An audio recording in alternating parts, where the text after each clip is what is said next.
दोस्तों किमें हाल चाल है। तबीयत सी ठीक है। मैं तुहाडा अपना फारूक तुसां दे फारूक मलाना ऑफिशियल। अज मैं तुहाडे नाल एक छोटी जी वीडियो शेयर करना कि किमें तुसां अपने पीटर तो डीजल की बचत कर सकते हो, क्योंकि अजकल पेट्रोल डीजल दोवें बहुत ज़्यादा महंगे थे आखन, जिन्हें पर किसानों को बहुत ज़्यादा मसला दिंदा है।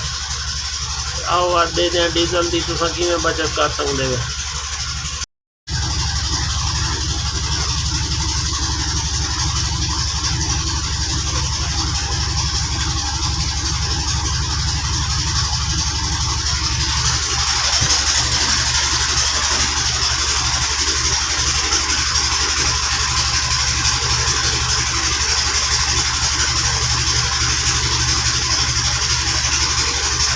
सारा असा तो नहीं से चला सकते, क्यों कि वो बहुत ज़्यादा इंजन का नुकसान भी दिंदा है। यहीं पर अस यहीं करना कि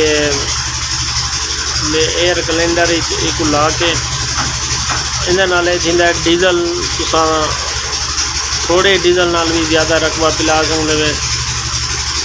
A1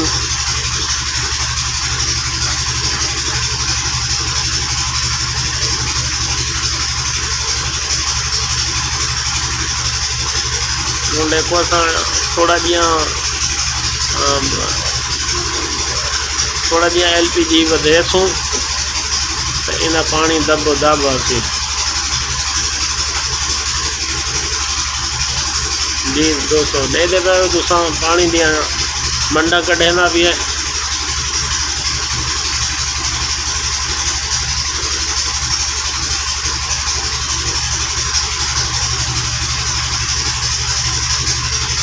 आज गर्मी बहुत ज़्यादा है, जिन्हें नाल मलक तक